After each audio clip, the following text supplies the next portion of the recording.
Good morning, friends. In today's lecture, we will study about mycoplasma. So, in mycoplasma, firstly, mycoplasma is called as joker of microbiology. The reason behind this, उसको joker of microbiology क्यों कहा जाता है? क्योंकि उसके पास cell wall नहीं होती, है ना। तो माइक्रोप्लाज्मा बेसिकली बेटा क्या, जैसे कि माइक्रोबायोलॉजी पढ़ रहे हैं, तो माइक्रोबायोलॉजी में क्या होता है, कई प्रकार के माइक्रो ऑर्गेनिज्म्स हमने पढ़े, जिसमें से पिछले लेक्चर में हमने बैक्टीरियाज के बारे में पढ़ा था। आज हम माइक्रोप्लाज्मा के बारे में पढ़े थे। Mycoplasma the simplest self replicating prokaryotes है।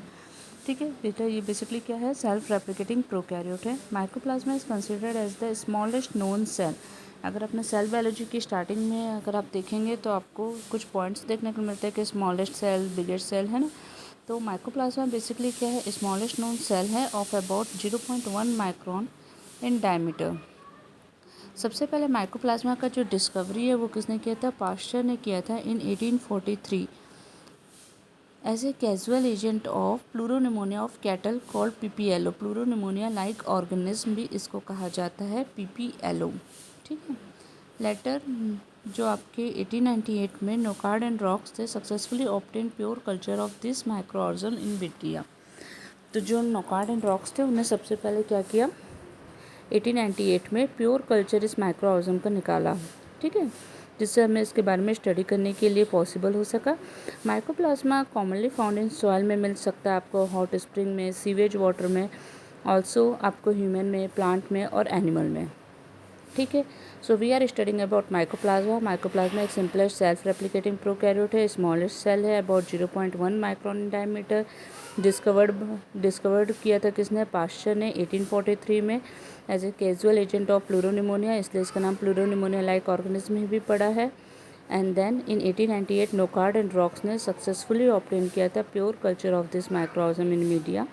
माइक्रोप्लाज्मा जो बेसिकली आपका सॉइल में, हॉट स्प्रिंग में, सीवेज वाटर में, ह्यूमन, प्लांट एंड एनिमल में आपको देखने के लिए मिलता है।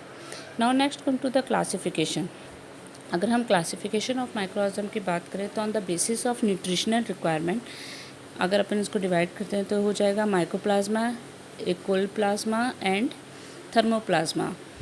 तो माइक्रोप्लाज्मा को क्या चाहिए, कोलेस्ट्रॉल चाहिए देह ग्रोथ के लिए। एकोप्लाज्मा को अगर हम देखें तो उसे कोलेस्ट्रॉल नहीं चाहिए ग्रोथ के लिए, पर ये कि इनकॉर्पोरेट क्या करता है, किससे इनकॉर्पोरेट कर लेता है, मेम्ब्रेन से, अगर वो मीडियम में गया। ठीक है ना, they do not need cholesterol for their growth but will incorporate it into membrane. Membrane में क्या करेगा, आपके कोलेस्ट्रॉल को इनकॉर्पोरेट कर लेगा अगर वो मीडियम में है तो।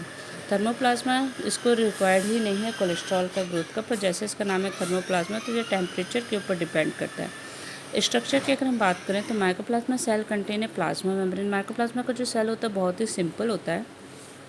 स्ट्रक्चर में अगर हम बात करें तो इसके पास सेल वॉल तो है ही नहीं, इसलिए ये हाईली प्लूरोमॉर्फिक होता है। प्लूरोमॉर्फिक का मतलब होता है जो अपने शेप को चेंज कर सकते हैं, इसलिए इसको जोकर ऑफ माइक्रोबायोलॉजी भी कहा जाता है, जैसे कि आप देख सक रहे हैं डायग्राम में।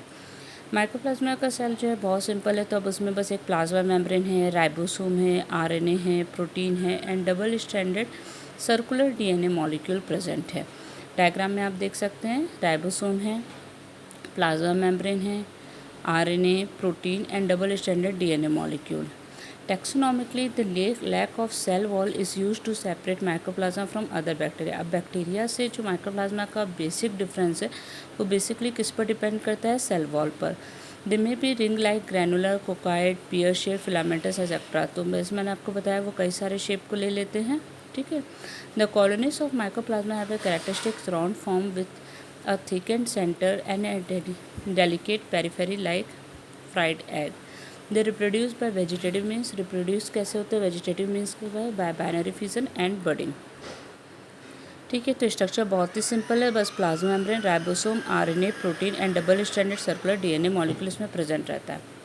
डिसीजेस की अगर हम बात करें तो डिसीजेस में बेसिकली जो माइक्रोप्लाज्मा के द्वारा डिसीजेस कॉज होते हैं, माइक्रोप्लाज्मा एक वाइड स्प्रेड पैरासाइट की तरह काम करता है और जो ये डिसीज़ कॉज करता है उसमें बेसिकली जैसे ह्यूमंस में, प्लांट्स में अगर हम देखें तो human, mammals, reptiles, fish, arthropods and plant, ये सभी को इन्फेक्ट करता है। जैसे हम प्लांट डिसीजेस की कुछ मेन डिसीजेस की बात करें तो little leaf disease of brinjal हो गया, bunchy top of papaya, big bud of tomato, witches broom of legumes, yellow dwarf of tobacco, strip diseases of sugarcane, clover dwarf, cotton virescence, ये सारे diseases जो हैं वो plant diseases हैं। Human diseases की बात करें तो pleuropneumonia is caused by Mycoplasma hominis, ठीक है।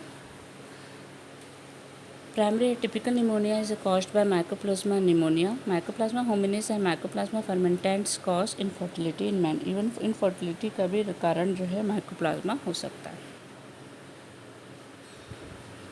So this is all about the Mycoplasma